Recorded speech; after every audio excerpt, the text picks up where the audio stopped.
Alright boys, today we're going to be talking about the one, the only, the Apex Showdown. If you don't already know, it has occurred yesterday, and overall it was very fun. I did go and actually get to try it out on EU, but the only problem is, my EU account is terrible. When I tried to get onto NA, my server was not allowing me to jump into anything. I literally couldn't do anything.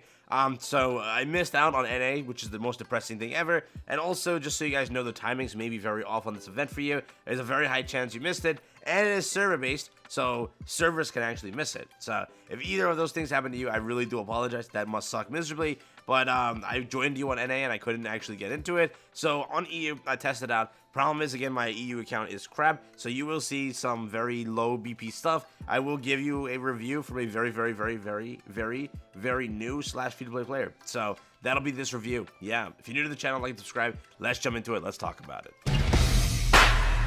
But yes, before we talk about that, just to make sure you guys are aware, we all had different experiences with this entire event. Whatever I may say here, it may not apply to you because you actually had a different part of it where you played on a newer server, you played on a more free-to-play friendly server. Again, different servers will lead to different, outcomes of the event. Some might be very whale heavy, some may be very free-to-play friendly, some may be very dead where you couldn't even participate, some may be very alive where there were so many people trying to go and play that you did get knocked off. Or again, it could go anyway. So just make sure that if you did have a different experience, again, that's because, it may be your server. For me, from what I've seen in my Discord, from what I've seen throughout, it definitely did end up being a little bit more geared towards the bigger whale one in the end. But again, just want to make sure it's clear. You may have had a different experience. From what I had, this is what happened. So we'll talk about it that way. But yes, there was also new rewards that I wanted to talk about. These were the rewards on screen. Most of them are not achievable free to play. Okay, you have to spend to get half of them, which again, I have no idea why this is a thing.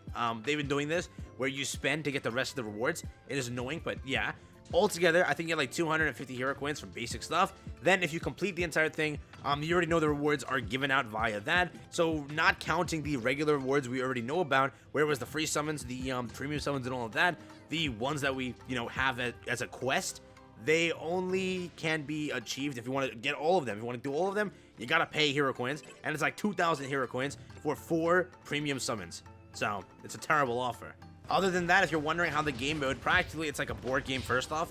You have to go and progress high enough and make it to level 5 placement. That is your goal to make it to, just to ensure your safety of progressing the next round and to get more rewards. So as you're playing, it'll unlock a spot. If you tap that spot, you will take that spot. When you have that spot, you can get challenged to lose that spot. And if you lose that spot, you go to the previous one that you were on, and that's really it. Now, your entire thing is you can go straight to level 5 and try and hold that the entire time, hoping nobody takes it from you, and if nobody does, you progress onwards. But let's say someone challenges you, and you have a 10-second time frame to accept it. If anything happens within that 10 seconds, and you do not accept it, you lose, and then you will progress downwards. So, overall, it's very much an event where you have to sit there for like 40 minutes straight, staring at your phone so you don't actually miss out, and you have 10 attempts, okay? So let's say you go up 5 times, and then you go down 5 times, you try to progress back up, and you lose most of those times.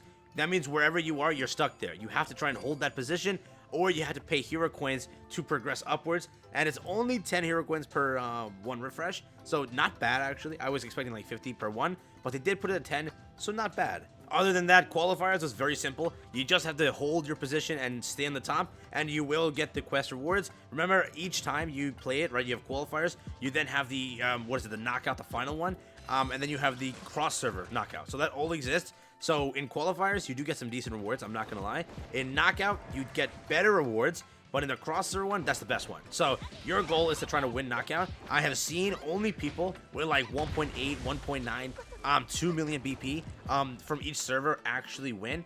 Yes, there are people that can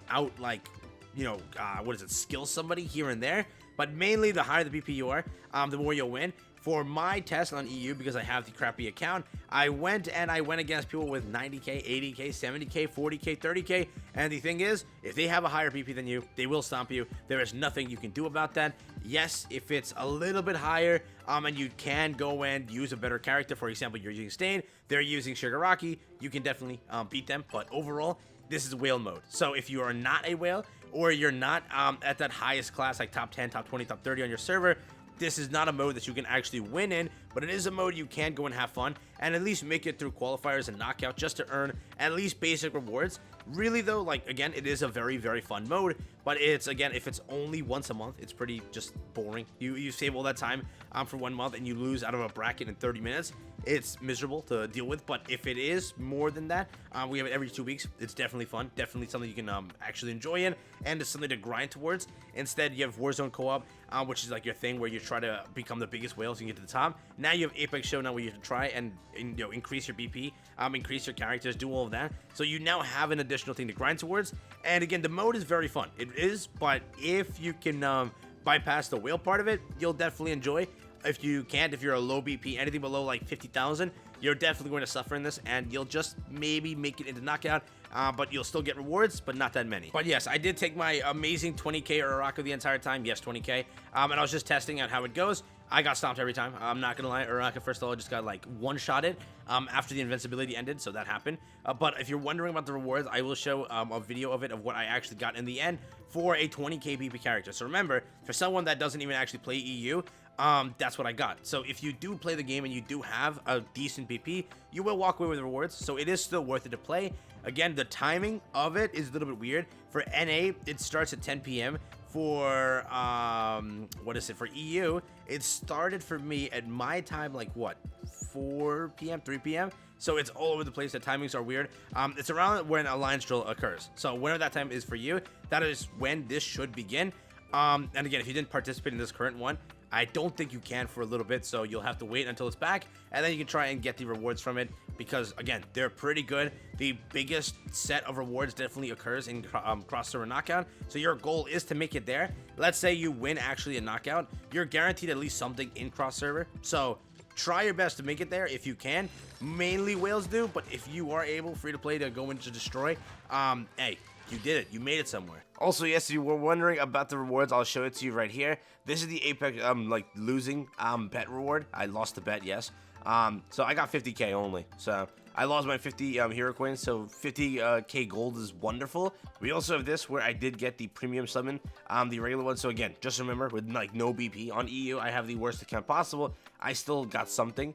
Then with this one, this is the qualifiers. We got 2 of those. But again, basic stuff, if that does happen between, or like more than just 1 month at a time, definitely this is a worth it event to grind, and it is something that's very, very fun that you will enjoy and will give decent rewards at a decent time frame. So yeah. But yes, to give you my final review on this entire thing, to give it to you as I played it, as I saw it, it definitely is a very, very fun mode that I recommend you to try out. The rewards are worth it, first off. The entire idea of playing it, it really felt like you were actually playing a tournament. There are problems with it, yes. The entire idea of the timing for some people, the entire thing with like your server not being able to reach anything, and you do like, you know, miss out. And I'm salty about the entire supporting thing, where you don't actually get those rewards at the end, unless you know, spend more coins. It does suck, but that's one thing they got to include.